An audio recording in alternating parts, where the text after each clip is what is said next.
బండి సాయి భగీరథ్ కేసులో కొన్ని సంచలనమైనటువంటి విషయాలు తెరపైకి వస్తున్నాయి. సాయి భగీరథ్ ఫోన్లో డేటా ఏం లేదట.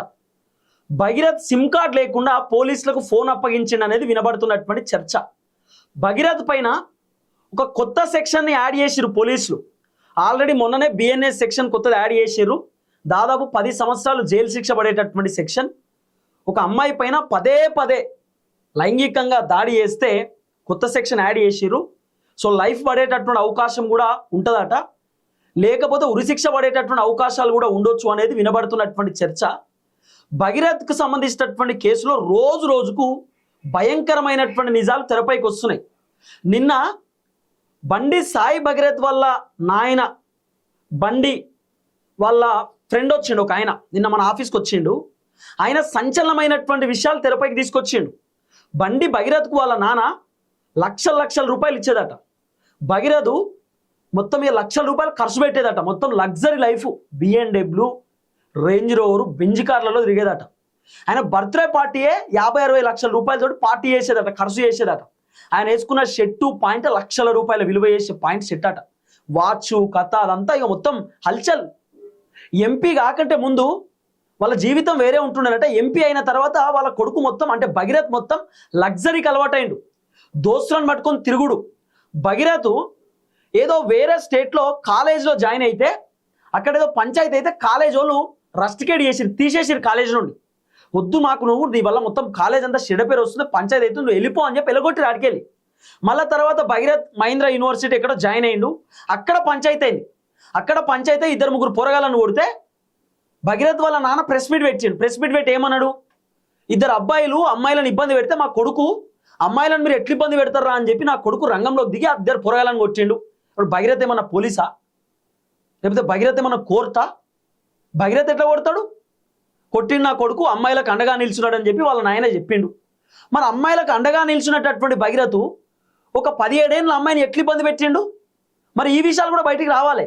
అసలు మహీంద్రా యూనివర్సిటీలో ఏదైతే ఆ 2 పొరగాళ్ళను కొట్టిండో అక్కడ అసలు ఆ 2 పొరగాళ్ళు ఏ అమ్మాయిని ఇబ్బంది పెట్టలేదట. వీళ్ళు కట్టుకథ అల్లిరట. బండి భగీరథ్ వాళ్ళ నాయన కట్టుకథ అల్లి భగీరథ్ని కాపాడే ప్రయత్నం చేసిరట. అట్లనే భగీరథ్ మొన్న 50,000 రూపాయలు ఇప్పుడు ఎవరైతే అమ్మాయి కేసు పెట్టినో అమ్మాయి అకౌంట్లో భగీరథ్ కావాలని డబ్బులు కొడతాడు. మళ్ళీ అమ్మాయి వెంటనే ఫోన్ చూసుకొని నాకెందుకు పైసలు కొట్టినావు అని చెప్పి రిటర్న్ కొడుతుంది. భగీరథ్ ఎంత తెలివికలో అంటే ఫస్ట్ 30,000 రూపాయలు కొడతాడు, ఆ తర్వాత 20,000 కొడతాడు. నేను 50,000 రూపాయలు కొట్టేసిన, హనీ ట్రాప్ చేసిరు, నా దగ్గర 5 కోట్లు డిమాండ్ చేసిరు అని చెప్పి ఇట్లా చెప్పడానికి, అమ్మాయిని బద్నాం చేయడానికి రకరకాల ప్రయత్నాలు చేసిండు. కానీ అమ్మాయి ఇమీడియట్లీ 50,000 రూపాయలు ఒకటేసారి మళ్ళీ రిటర్న్ ట్రాన్సాక్షన్ చేసేసిందట, నాకు ఎందుకు కొడుతున్నావు పైసలు అని చెప్పి. అంటే భగీరథ్ అమ్మాయిని ఇబ్బంది పెట్టడానికి, అమ్మాయి కేసు పెడుతుందని తెలిసి కేసు నుండి బయటపడడానికి రకరకాలుగా టెక్నికల్ పాయింట్స్ అనేక ఆలోచనలు చేసిన కానీ వర్కౌట్ కాలే. ఇప్పుడు భగీరథ్ కేసులో సంచలనమైన విషయాలు తెరపైకి వస్తున్నాయి. ఇప్పుడు భగీరథ్ దాదాపు 9 రోజులు పోలీసులకు దొరకలే. 8వ తారీఖు భగీరథ్ పైన కేసు అయింది. 16వ తారీఖు పోలీసులు అరెస్ట్ చేసినారు. అంటే దాదాపు 8-9 రోజులు భగీరథ్ దొరకలే. పోలీసులు మేము దేవులాయన్యం అన్నారు, హైదరాబాద్లో దేవులాయన్యం, మేము కరీంనగర్లో దేవులాయన్యం, ఢిల్లీలో దేవులాయన్యం, కానీ దొరకలేదు. మస్తు దొరకబట్టినాం, మొత్తం ఎంక్వైరీ చేసినాం, కానీ అక్కడిక్కడ మా పోలీస్ టీం పోయిరు కానీ దొరకలేదు, అప్ స్కాండింగ్లో ఉన్నాడు అని చెప్పి ముఖ్యమంత్రి రేవంత్ రెడ్డి కూడా ఒక ప్రోగ్రాంలో చెప్పిండు. వాస్తవానికి భగీరథ్ ఒక హాస్పిటల్లో దాక్కున్నాడట. నిన్న బండి భగీరథ్ వాళ్ళ నాయన ముఖ్య అనుచరుడు బేతి మహేందర్ రెడ్డి అన్న నిన్న సంచలనమైన విషయాలు చెప్పిండు. భగీరథ్ని ఒక దావకాన్లో 28th ఫ్లోర్లో బండి భగీరథ్ వాళ్ళ నాన్న దాచిపెట్టినాడు. భగీరథ్ 9 రోజుల పాటు ఢిల్లీలో లేడు, కరీంనగర్లో లేడు, ఏడలేడు, హైదరాబాద్ ఒక హాస్పిటల్ ఉన్నాడట. ఒక హాస్పిటల్లో దాచిపెట్టిడట, ఫోన్ లేకుండా, ఫోను ఆధారాలు ఏం లేకుండా దాచిపెట్టిడట. ఆ తర్వాత బండి భగీరథ్ వాళ్ళ నానే భగీరథ్ను స్వయంగా నార్సింగి పోలీస్ స్టేషన్ దగ్గర పోలీసులకు అప్పగించిండు అనేది వినబడుతున్నటువంటి ఒక చర్చ. నిన్న బండి వాళ్ళ దోస్తు చెప్పిండు, కేంద్ర మంత్రి వాళ్ళ దోస్తు చెప్పిండు, నిన్న ముఖ్య అనుచరుడు చెప్పిండు. దాదాపు 10 సంవత్సరాలు బండి కేంద్ర మంత్రి దగ్గర ఆయన పేరు నేను తీస్తలేను, ఎందుకంటే ఆయన గ్యాగ్ ఆర్డర్ తీసుకొచ్చి నా పేరు వాడొద్దు ఈ కేసులో, నా ఫోటోలు వాడొద్దు, వీడియోలు వాడొద్దు అని చెప్పి కేంద్ర మంత్రి గ్యాగ్ ఆర్డర్ పట్టుకొచ్చిండు. కాబట్టి మనం ఎక్కడ కూడా ఆయన పేరు తీస్తలేము. కానీ సంచలన విషయాలు, మామూలు విషయాలు కాదు, అసలు భయంకరమైనటువంటి నిజాలు తెరపైకి వస్తున్నాయి. దీంట్లో ట్విస్ట్ ఏంది చెప్పనా, బండి భగీరథ్ ఫోన్లో ఆ అమ్మాయికి సంబంధించినటువంటి ఫోటోలు వీడియోలు ఉంటుండేనట. ఆ వీడియోల ఫోటోలు బండి భగీరథ్ కొంతమంది వ్యక్తులకు ఫార్వర్డ్ చేసి ఆయన ఫోన్లో ఉన్నటువంటి డేటా మొత్తం ఎరేజ్ చేసిందట. ఇప్పుడు కొంతమంది social media so called influencers ఆ అమ్మాయికి సంబంధించినటువంటి ఫోటోలు వీడియోలు సోషల్ మీడియాలో వైరల్ చేస్తూ ఆ అమ్మాయి బ్రీజర్ బాటిల్ పట్టుకుంది, ఆ అమ్మాయి ఇట్లా సిగరెట్ పట్టుకున్నది, ఆ అమ్మాయి ఫామ్ హౌస్లో ఉంది, ఆ అమ్మాయి భగీరథ్కి అన్నం తినిపిస్తుంది, ఆ అమ్మాయి అక్కడ కూర్చున్నది, ఆ అమ్మాయి కార్ నడుపుతున్నది, ఆ అమ్మాయి అట్లా ఇట్లా అని చెప్పి రకరకాల ఫోటోలు వీడియోలు వైరల్ చేశారు కదా. ఈ ఫోటోలు వీడియోలు మొత్తం కూడా బండి సాయి భగీరథే కొంతమంది వాళ్ళ దోస్తులకు షేర్ చేసి ఆయన ఫోన్లో ఉన్నటువంటి డేటాని మొత్తం ఆయన ఎరేజ్ చేసిండు. ఆయన ఫోన్లో ఉన్నటువంటి సిమ్ కార్డు కూడా లేదట. పోలీసులకు భగీరథ్ ఫోన్ ఇచ్చినప్పుడు అసలు ఆ ఫోన్లో జీరో డేటా, ఐక్లూడ్లో కూడా ఏ డేటా లేదట, మొత్తం కొలాబ్ చేసేసిండు డేటా. పోలీసులు అడిగిరట డేటా ఏడుంది ఏం కథ అంటే నాకు తెలియదు అంటుడట. మరి సిమ్ కార్డ్ ఏడుంది అని అడిగితే ఎక్కడో పెట్టి మర్చిపోయినా నాకు తెలియదు అంటుండట భగీరథ్. అంటే ఎంత తెలివి చూడండి. అంటే 9 రోజుల పాటు భగీరథ్కి టైం దొరికింది, ఆ 9 రోజులలో మొత్తం డేటా కొలాబ్ చేసేసాడు. మళ్ళీ భగీరథ్ ఏమన్నాడు, 15వ తారీఖు నేను విచారణకు వస్తా, నా దగ్గర కీలకమైన ఆధారాలు ఉన్నాయి, ఆధారాలు పట్టుకొని వస్తా, నా ఫ్యామిలీని రకరకాల ఇబ్బంది పెడుతురు, అన్నిటికీ నేను సమాధానం చెప్తా, పోలీసుల విచారణకి నేను హాజరైతా అని చెప్పి భగీరథ్ చెప్పిండు. పోలీసులు నమ్మిర్రు వాస్తవానికి. సరే 15వ తారీఖు అన్నారు కదా అని చెప్పి కొంతమంది పోలీసులు యాక్సెప్ట్ చేయలేదు, కొంతమంది పోలీసులు వస్తారేమో అనుకున్నారు కానీ రాలే. ఆఖరికి హైకోర్టులో ఇంటరిమ్ ప్రొటెక్షన్ ఇస్తారేమో అనుకుంటే ఇయ్యలే. రక్షణ కల్పించండి అరెస్ట్ కాకుండా అని చెప్తే హైకోర్టు కేసు తీవ్రతను బట్టి మేము రక్షణ కల్పించలేమని చెప్పినారు. ఇక భగీరథ్ వేరే ఆప్షన్ లేక మొత్తానికి దొరికిపోయిండు, లొంగిపోయిండు. ఇవన్నీ జరిగినాయి. భగీరథ్ ఫోన్లో వీడియోలు మొత్తం కూడా ఉంటుండేనట. ఇప్పుడు నేను ఒకటి బాగా గమనించుర్రి, భగీరథ్ ఆ అమ్మాయి భగీరథ్ ఉన్నటువంటి వీడియోలు నార్మల్గా అమ్మాయి అన్నం తినిపిస్తున్నప్పుడు అన్నా, లేకపోతే ఆ అమ్మాయి కారులో కూర్చున్నప్పుడైనా, బ్రీజర్ బాటిల్ పట్టుకున్నప్పుడైనా తీస్తే భగీరథ్ అన్న ఫోటో తీయాలి. లేకపోతే అమ్మాయి అయినా వాళ్ళ దోస్తులతోటి ఆమె ఫోన్లోనే వీడియోలు ఫోటోలు రికార్డ్ చేయించుకోవాలి. మన అమ్మాయి అయితే ఆమె ఫోటోలు వీడియోలు ఆమెనే బయట పెట్టుకోదు. మరి ఎవరు పెట్టుకుంటారు ఫోటోలు వీడియోలు బయట? ఫోటోలు వీడియోలు బయట పెడితే బండి భగీరథే కదా బయట పెట్టేది. ఆయన కాపాడుకోవడానికి, అమ్మాయిని బ్లేమ్ చేయడానికి, అమ్మాయిని బ్యాడ్ చేయడానికి భగీరథ్ ఫోన్లో ఉన్నటువంటి ఆ వీడియోలు ఫోటోలే వేరే వాళ్ళకి పంపించేసి వేరే వాళ్ళు ఒక్కొక్క ఇన్స్టా ఇన్ఫ్లుయెన్సర్కి భగీరథ్కు పాజిటివ్ వీడియోలు చేయడానికి 30,000 రూపాయలు అకౌంట్లో కొట్టిరు అనేది వినబడుతున్న చర్చ. ఆఖరికి న్యాయమూర్తి పైన కూడా వీడియోలు చేసిరు. హైకోర్టు న్యాయమూర్తి మాధవిదేవి గారి పైన వీడియోలు చేసిరు. మాధవిదేవి గారిని, జడ్జి గారిని ఇన్ఫ్లుయెన్స్ చేస్తున్నారు కొంతమంది. వాళ్ళ భర్తకి చైర్మన్ పదవి ఇస్తా అని చెప్తున్నారు అని చెప్పి రకరకాలుగా ఆమె పైన వీడియోలు చేసిరు. మాధవిదేవి గారు ఆమె బాధపడ్డారు. నన్ను కూడా అనవసరంగా ఈ కేసులో నేను ఏదో తప్పు చేస్తున్నట్టు నన్ను బ్లేమ్ చేస్తున్నారు కదా అని చెప్పి ఆమె బాధపడ్డారు. హైకోర్టు జడ్జి పైన ఎవరైతే వీడియోలు చేశారో వాళ్ళని అరెస్ట్ చేసిరు. తర్వాత భగీరథ్ కేసులో భగీరథ్ని సపోర్ట్ చేస్తూ, భగీరథ్కు పాజిటివ్ వీడియోలు చేస్తూ అమ్మాయి ఫోటోలు వీడియోలు ఎవరైతే సోషల్ మీడియాలో వైరల్ చేశారో వాళ్ళందరి పైన కేసులు నమోదవుతున్నాయి. వాళ్ళు కూడా ఇప్పుడు జైలుకు పోయే అవకాశాలు ఉన్నాయి. భగీరథ్ వాళ్ళ దోస్తు జైలుకు పోతుండు. ఇప్పుడు భగీరథ్ వాళ్ళ దోస్తు బహిరంగంగా అమ్మాయి పేరు, ఫోటోలు అన్నీ సోషల్ మీడియాలో వైరల్ చేస్తాడు. ఎట్లా పాసిబుల్? ఎట్లా?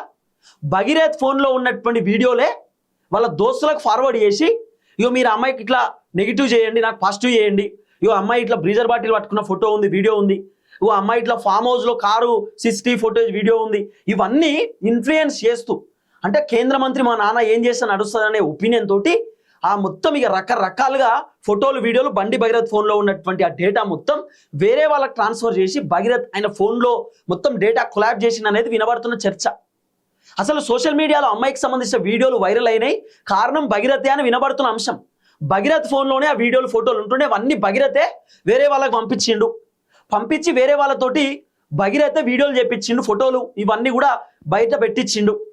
భగీరథ్ ఫోన్లో ఉన్నటువంటి డేటా మొత్తం వేరే వాళ్ళకు పంపించేసి భగీరథ్ ఫోన్లో ఉన్న డేటాని ఆయనను మొత్తం డిలీట్ చేసుకున్నాడు, కొలాబ్ చేసుకున్నాడు. వినబడుతున్న అంశం ఇది. అసలు మామూలు కాదు, భయంకరమైన నిజాలు తెరపైకి వస్తున్నాయి. ఇంత భయం ఎందుకు భగీరథ్కి? ఇప్పుడు ఏం తప్పు చేయలే, మంచోడే, ఇక్కడ కూడా ఆ అమ్మాయిని ఇబ్బంది పెట్టలే, ఫ్రెండ్షిప్పే అనుకుందాం. మరి ఇంత భయం ఎందుకు? ఫోన్లో ఉన్న డేటా ఎందుకు కొలాబ్ చేయాలి? ఫోన్లో ఉన్న డేటా మొత్తం ఎందుకు ఎరేజ్ చేయడం ఎందుకు? మొత్తం ఐక్లూడ్లో ఉన్నటువంటి డేటా కూడా ఎందుకు ఖతం చేయాలి? కారణం ఏంది? మరి ఇట్లా మాట్లాడుకుంటే పోతే చాలా విషయాలు ఇంకా బయటకు రావాల్సిన అవసరం ఉంటుంది. ఇప్పుడు భగీరథ్ పైన కొత్త సెక్షన్ యాడ్ చేశారు. ఏంటి తెలుసా? చాలా క్లియర్గా మీకు చెప్తున్నారు. Big breaking news. కేసులో ఆధారాలు మాయం చేసిన బండి భగీరథ్ ఆధారాలు మాయం చేసిన నేరం కింద సెక్షన్ 238ను జోడించిన పోలీసులు. పరారీలో ఉన్నప్పుడు ఆధారాలు మాయం చేసి పథకం ప్రకారమే పోలీసులకు చిక్కాడని ఓ ఉన్నతాధికారి వెల్లడి. విచారణ సమయంలో పోలీసులకు ఖాళీ ఫోన్ మాత్రమే ఇచ్చాడు. సిమ్ కార్డ్ ఎక్కడా అని ప్రశ్నించిన ఎక్కడో పెట్టి మర్చిపోయానని చెప్పిన భగీరథ్ దీంతో కేసులో ఆధారాలు మాయం చేసిన సెక్షన్ కింద 238ను జోడించిన పోలీసులు కొత్త సెక్షన్ యాడ్ చేశారు. బండి భగీరథ్ పోలీసులకు ఖాళీ ఫోన్ ఇచ్చిందట, ఎంటీ ఫోన్. ఆ ఫోన్లో ఏం లేదు. ఆఖరికి పోలీసులు మరి ఇలా సిమ్ కార్డు ఉండాలి కదా ఏది అని అడిగితే ఎక్కడో పెట్టి మర్చిపోయినా అన్నాడట. అసలు ఈ ఐఫోన్ కదా నాది, ఇది ఎప్పుడో జమానా ఫోను 12 మినీ, ఇది ఎప్పుడో వచ్చింది. ఈ ఫోన్లో ఈ సిమ్ ఉన్నది, సిమ్ కార్డు ఉండదు, డైరెక్ట్ ఇన్బిల్ట్ సిమ్ ఉంటుంది, డైరెక్ట్ ఆన్లైన్ సిమ్మే. ఈ కాలంలో అంతా ఆన్లైన్ సిమ్మే వాడుతున్నారు, సిమ్ కార్డు ఎవరైనా వాడుతుందా? భగీరథ్ కట్టు కథ చెప్తున్నాడు పోలీసులకు, సిమ్ కార్డు ఎక్కడో పెట్టి మర్చిపోయినా. గట్లా మర్చిపోతారా అండి? సిమ్ కార్డు ఎక్కడో పెట్టి మర్చిపోవాల్సిన పరిస్థితి ఉంటుందా? మన ఫోన్లో మనం వాడేటటువంటి సిమ్ కార్డు ఎక్కడో పెట్టి మర్చిపోతామా? కట్టు కథలు చెప్తున్నాడు భగీరథ్. ఆఖరికి ఫోన్లో అసలు ఏం లేదట, డేటా మొత్తం లేదు ఫోన్లో, ఫోటోలు లేవు, వీడియోలు లేవు, ఆఖరికి ఫోన్ కాల్స్ లిస్టు లేదు, అసలు ఏం లేదు ఫోన్లో. ఖాళీ ఫోన్, కొత్త ఫోన్ ఎట్లయితే ఉంటుందో అట్లా పోలీసులకు అప్పచెప్పిండట. ఇప్పుడు పోలీసులు మొత్తం రిట్రై చేస్తున్నారు ఫోన్కి సంబంధించిన డేటా. కానీ ఐఫోన్ అంత ఈజీగా డేటా రిట్రై కాకపోవచ్చు, రీస్టోర్ కాకపోవచ్చు డేటా అనేది వినబడుతున్నటువంటి ఒక చర్చ.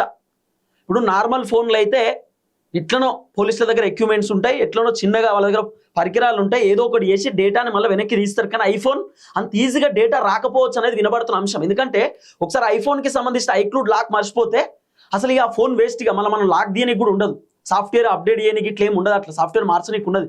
ఐఫోన్లో చాలా సెన్సిటివ్ ఫోన్ ఐఫోన్, చాలా వెల్ సెక్యూర్డ్ ఫోన్ ఐఫోన్, కాబట్టి అంత ఈజీగా డేటా రాకపోవచ్చు అనేది వినబడుతున్న అంశం. కానీ భగీరథ్ మాత్రం చాలా తప్పులకు పాల్పడ్డాడు. ఆఖరికి అమ్మాయి ఫోన్లో ఉన్నటువంటి డేటాని కూడా ఎరేజ్ చేయడానికి ఒక హ్యాకర్ దగ్గర పోయినారట. ఒక హ్యాకర్తో చెప్తే ఆ హ్యాకర్ యాక్సెప్ట్ చేయలేదట. లేదు ఈ కేసులో నేను ఇరుక్కుంటే నాకు అవసరం లేదు, నేను ఏ ఫోన్ హ్యాక్ చేయను, నాకు సంబంధం లేదని ఆ హ్యాకరు రిజెక్ట్ చేసిందట.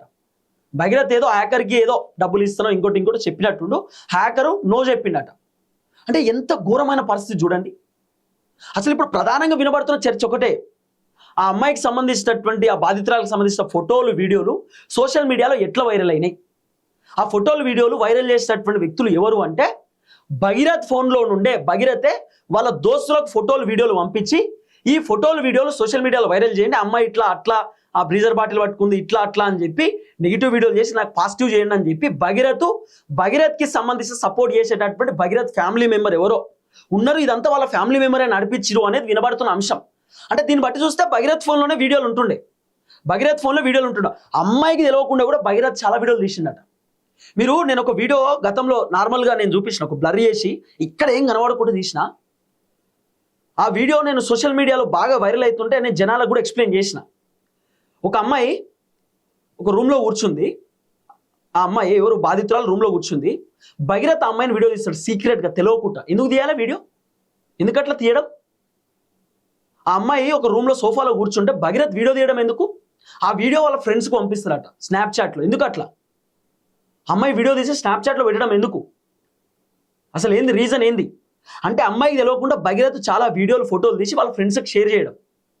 అసలు ఆ బాధితురాలకు సంబంధించినటువంటి ఫోటోలు వీడియోలు కూడా బండి భగీరథ్ ఫోన్లో నుండే వేరే వాళ్ళకి పోయినాయి అనేది వినబడుతున్న చర్చ. మరి ఇది ఎక్కడ దాకా పోతుంది ఏం కథ అనేది చూడాలి. ఇంకా చాలా విషయాలు బయటపడాల్సినటువంటి అవసరం ఉంటుంది. అసలు ఇంకోటి పెద్ద ట్విస్ట్ ఏంటంటే భగీరథ్కి సంబంధించిన బాధితురాలు ఇంకా 4 ఉన్నారు, ఇంకా 4 అమ్మాయిలు బయటికి రాబోతున్నారు అని చెప్పి ఒక పెద్ద చర్చ వినబడుతున్నది. ఫామ్ హౌస్లో ఇంక 2 అమ్మాయిలు ఉంటుండేనట. మరి ఆ 2 అమ్మాయిలు మైనరా మేజరా అనేది ఇంకా చాలా విషయాలు తెలియాలి. పోలీసులు ఇన్వెస్టిగేషన్ చేస్తుర్రు, ఇంకా చాలా విషయాలు తెరపైకి వస్తాయి, ఇంకా భయంకరమైనటువంటి వాస్తవాలు రావాల్సిన అవసరం ఉంటుంది. అసలు ఎంత ఘోరం అంటే బాధితురాలు ఇబ్బంది పడుతుంది, కన్నీళ్ళు పెట్టుకుంటున్నది, బాధితురాలు తలడిల్లిపోతుంది, బాధితురాలు ఇబ్బంది పడుతుంటే బాధితురాల పైన నెగిటివ్ వీడియోలు చేయడం ఎంత ఘోరం. మళ్ళీ అమ్మాయి ఏం మేజర్ కాదు, 17 ఏళ్ళ అమ్మాయిని రకరకాలుగా ఇబ్బంది పెట్టారు సోషల్ మీడియాలో పోస్టులు పెట్టుకుంటా. సోషల్ మీడియాలో దారుణంగా అమ్మాయిని ఇబ్బంది పెట్టే విధంగా పోస్టులు పెట్టిర్రు. చాలా బాధాకరం తెలుసా. ఆ అమ్మాయికి తెలియకుండానే భగీరథ్ వాళ్ళ దోస్తులు ఫోటోలు వీడియోలు తీయడం ఎంత ఘోరం. సరే అన్ని విషయాలపైన ఖచ్చితంగా ఇంకా ఎంక్వైరీ జరగాలి, ఇంకా విచారణ జరుగుతుంది. ఇంకా పూర్తి స్థాయిలో భగీరథ్ విచారణ చేయడానికి పోలీసులు మాకు కస్టడీకి ఇవ్వండి 7 రోజుల పాటు అని చెప్పి పోలీసులు పిటిషన్ కూడా దాఖలు చేశారట. మరి కోర్టు ఎన్ని రోజులు భగీరథ్ కస్టడీకి ఇస్తారనేది తెలియాలి. అవసరం అనుకుంటే ఫామ్ హౌస్లో సీన్ రీకన్స్ట్రక్షన్ చేసేటటువంటి ఆలోచనలు కూడా పోలీసులు ఉన్నట్టుగా వినబడుతున్నటువంటి ఒక చర్చ.